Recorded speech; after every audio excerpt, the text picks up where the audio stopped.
Usapang body changes ba ang gusto nyo? Ala kalapangga, ano pang hinihintay nyo? Hindi samahan nyo ako. Ba na matagal ko nang pinaplano ang pumunta sa gym, pero wala akong panahon. Alam niyo kung bakit? Syempre hindi. So ito na nga guys. Para mas mabilis ma-process yung abs ko, bumili na nga ako sa TikTok ng abs roller. And sa tingin ko naman effective to, kahit hindi ka na lumayo. Habang na-unbox ko siya, may napansin akong kabigatan niya. Nabili ko nga lang pala ito sa halagang 300 plus. Goal ko talaga kasi ang magka-abs, pero goal naman ako sa oras. Inamoy ko nga palang plastic at may bago siya. So, sobrang excited ko nga pala guys. Ay gigil na ako makita kung ano nasa loob nito. Kaya sana makatulong yung paglalak ng mga pangako. And yes, napakaganda ng quality nito. At talagang sobrang na-amaze ako. Bali ikaw na nga pala mag-assemble nito. Pero don't worry mga pre, kasi may nakalagay naman dito instruction. Nung una nga pala banong-bano ako at napahaba ang uso ko. Ang tagal ko din pinag-isipan kung bibiling ko ba ito o hindi. Kaso binudo na naman ako ni TikTok. Kaya ayaw ko na i-open si TikTok eh. Lagi na lang kasi ako napapabili na wala sa oras. At siya nga pala may kasama na nga pala siya luhudan. Ano ka Diyos? Gusto mo ikaw lang? Hindi ko rin nakalain na napakarami pala ng laman ng box na to. Pero ang mahalaga, kagaya natin beginners, ay meron na instruction. Kung marunong ko magbasa, basahin mo na lang. O kung hindi naman, ipabasa mo sa iba. At ito nga na-assemble ko na. Hindi ko pa nga pala siya nagagamit pero ang lagkit na aking pawis. So, siguro pala tandaan na ito effective. Wow! Bali ito na nga pala magsisilbing hawakan para meron kang kakapitan sa tuwing kayo mahihirapan. Gaya nito, pag-assemble pa lang nahirapan na ako. Hindi kasi ako nag-rate kaya di ko na binasa nakasulat dito. Dito kailangan mo lang pa-shootin sa butas, hindi diinan mo.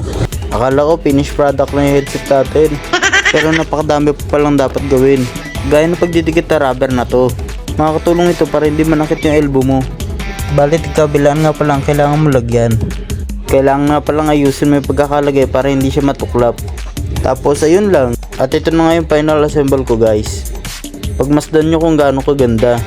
Kita yun na-encourage sa bumili nito guys. Kasi alam ko naman pinag-iipunan mo yung taba mo. Kapag tingin mo na okay na yung setup mo na yan, ano pag ginagawa mo, i-try mo na yan. Nilagay ko na nga yung pagsabi ng tuhod ko. Base sa napanood ko, kailangan daw pakurba yung likod mo. At samahan mo rin ng konti tigas yung katawan mo. Nang sa ganun ay mag-work yung muscle mo. Pasensyahan nyo na nga pala guys kung hindi ko masyado makarb yung katawan ko. Pakiramdam ko kasi ang bigat ng tiyan ko. Kaya sa halip na ganun, diginanon ko na lang.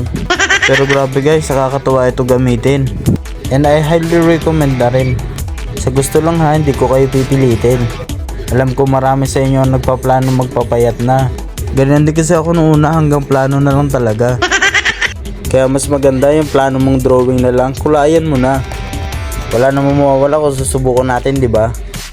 Yun lang kalapangga, sana nabudol din kita.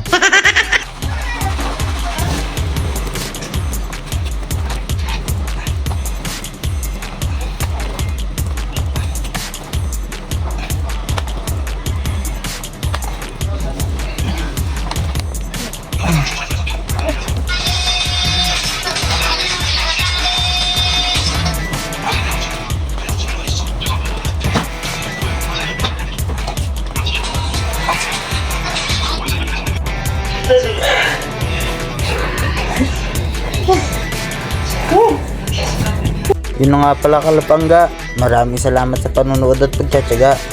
Sana hanggang sa huli natin pagkikita.